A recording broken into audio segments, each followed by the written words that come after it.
एक fresher store keeper means नए store keeper की ट्रेनिंग कैसे होती है और कितने दिन तक होती है और क्या क्या सिखाया जाता है नए स्टोर कीपर को ट्रेनिंग में। दोस्तों इस तरह से मेरे पास काफी कमेंट आए हुए हैं। अगर दोस्तों वाकई में स्टोर कीपर के काम में आप जाना चाहते हैं किसी भी गल्फ कंट्री में, तो दोस्तों आपको पता होना जरूरी है कि स्टोर कीपर की ट्रेनिंग कैसे होती है, क्या क्या सिखाया जाता है और कितने दिन तक होती है।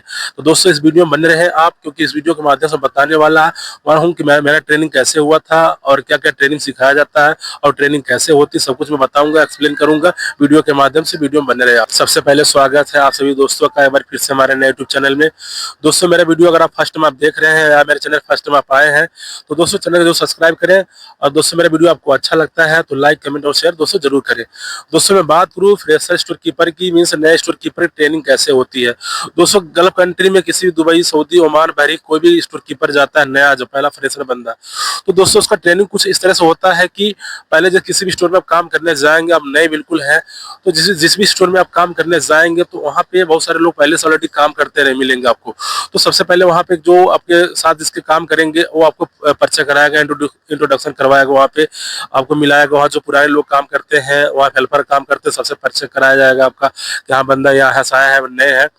उसके बाद दोस्तों फिर क्या होगा कि आपको जो वहाँ वेयर हाउस है, स्टोर है, जो भी कुछ है, तो आपको वहाँ पे एक आध दो दिन वहाँ पे घुमाया जाएगा। मटेरियल जहाँ रखा जाता है स्टोर में, जहाँ पे रैक में रखा गया है, आपको कोई बंदा, पुराना बंदा हेल्पर हो गया, पुराना स्टोर कीपर हो गया, वो आपको बताएगा, मटेरियल के बारे में दिखाएगा।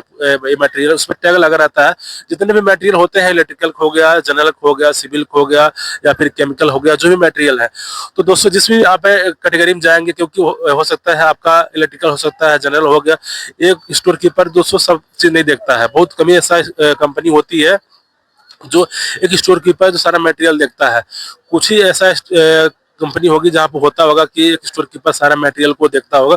बट दोस्तों यहाँ पे कैटेगरी वाइज रहता है, इलेक्ट्रिकल स्टोर अलग रहता है, स्टोर कीपर रहता है, मैकेनिकल स्टोर कीपर अलग होता है, जनरल स्टोर कीपर अलग होता है, सिविल का अलग होता है।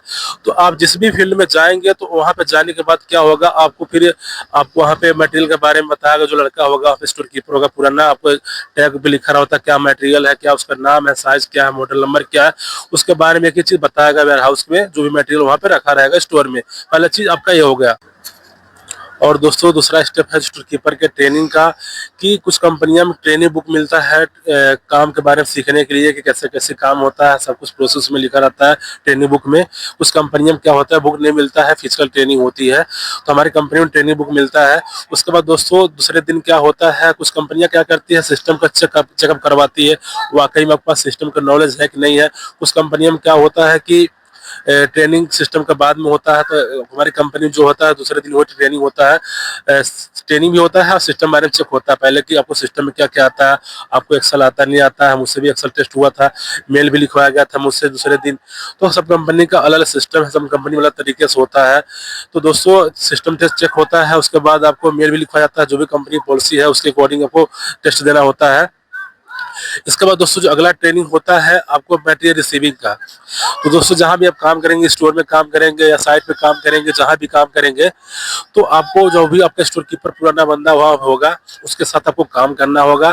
तो मटेरियल रिसीव करने का प्रोसेस क्या है, मटेरियल कैसे रिसीव करते हैं, क्या क्या चीज देखना पड़ता है, सब कुछ देखना पड़ता है उसके साथ। जब तो दोस्तों फिजिकल आप काम करेंगे नहीं तब तो आपको समझ नहीं आएगा। आप इंडिया भले कितना काम क्यों नहीं किए हो, आपको दोस्तों यहाँ शुरुआत जीरो से करना पड़ेगा। क्योंकि दोस्तों इंडिया मैंने सब कुछ वहाँ काम करता था, मुझे सब कुछ आता था, बट मुझे सब कुछ शुरुआत यहाँ जीरो से करना पड़ा, जीरो सीखना पड़ा। तो दोस्तों हीरो बनने के लिए जीरो बनना पड़ता है पहली बार। उसके बाद दोस्तों मटेरियल रिसीव करने प्रोसेस सीख जाएंगे पूरा अच्छे तरीके से। आपको उसी समय ये भी सीखना होता है कि पीओ क्या होता है, परचेज ऑर्डर क्या होता है, डिलीवरी नोट क्या होता है, पीआर क्या होता है, परचेज रिक्वेस्ट क्या होता है, एनआरटीबी क्या होता है। ऐसे दोस्तों बहुत सारी चीजें होती हैं जो इस ट्रेनिंग पीरियड में सीखने मिलता है। इसके बाद दोस्तों जब सीख लेंगे तो आपको मटेरियल इशू करने का प्रोसेस सीखेंगे, कैसे मटेरियल को हम इशू करते हैं, कैसे मटेरियल रिटर्न का हम गेट पास बनाते हैं, कैसे मटेरियल को हम इन्वेंट्री मैनेज करते हैं।